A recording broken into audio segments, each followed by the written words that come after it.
বিশেষ করতে হচ্ছে যে এত সুন্দর নিতে পারছি, মাঝে মাঝে মনে হচ্ছে যে আমি কি সত্যি নিঃশ্বাস নিচ্ছি নাকি, এমন মনে হয়। স্বপ্ন কিনা? জি স্যার।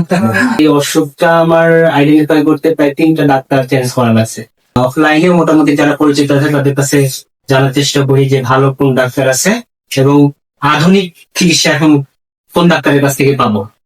আমাদের অপারেশন কিন্তু শুধু নাকের হাড় বাঁকা আর মাংস বৃদ্ধির মধ্যে সীমাবদ্ধ ছিল না, সাথে আমরা মিনি ফেস অপারেশন করেছি। মিনি ফেস মানে ফাংশন এন্ডোস্কোপি সাইনাস সার্জারি।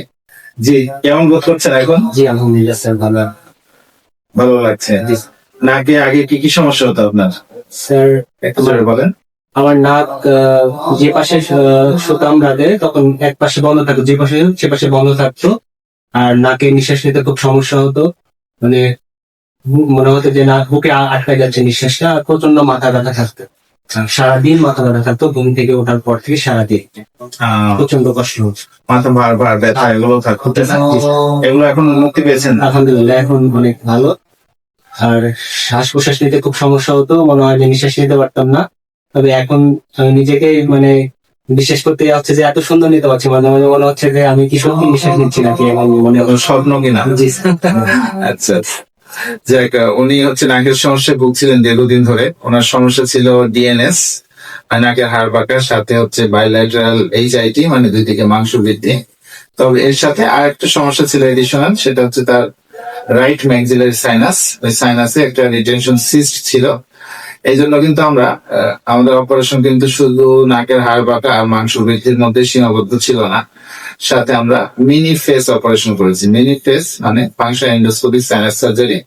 সেক্ষেত্রে আমরা এই তার ডান ম্যাক্সিলারি সাইনাস এটা ওপেন করে দিয়েছি এবং ভিতর থেকে কিন্তু যে রিটেনশন সিস্ট ওটা আমরা ক্লিয়ার করে দিয়েছি। সাইনাসের সিস্ট, সাইনাস যেমন পলিপ হয়, সাইনাসের সিস্ট হয়, অনেক সময় কারো কারো ফাঙ্গাস পাওয়া যায়, এমন কারো কারো ক্ষেত্রে কিন্তু টিউমার, ক্যান্সারও থাকে। সাইনাসে কিন্তু বিভিন্ন রকম সমস্যা হতে পারে। তো ওনার নাকের হাড় বাঁকা মাংস বৃদ্ধির সাথে ছিল রিটেনশন সিস্ট। ওনার আমরা অপারেশন করে দিয়েছি। আজকে হচ্ছে 2 সপ্তাহ। আপনি মনে হয় অনেকদিন থেকে ফলো করছিলেন আমাকে ফেসবুকে নাকি?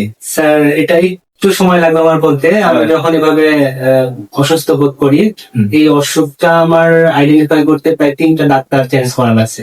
আমি প্রথমে মেডিসিন ডাক্তার দেখাই, তারপরে ওখানে কোনো সুফল পাই না। তারপরে আমি মাথা দেখার জন্য চোখের ডাক্তার দেখাই, সেখান থেকে ওষুধ খাওয়ার পরেও আমার তেমন কোনো সুফল আসে না।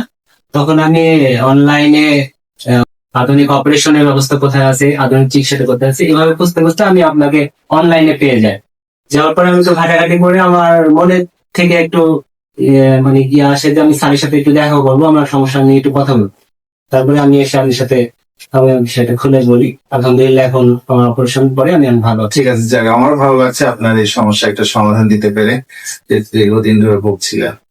তো ঠিক আছে, ভালো থাকেন আর নিয়মগুলো মেনে চলেন। জি স্যার। আর কোনো সমস্যা হলে দেখা করবেন। জি ইনশাআল্লাহ। আচ্ছা, ঠিক।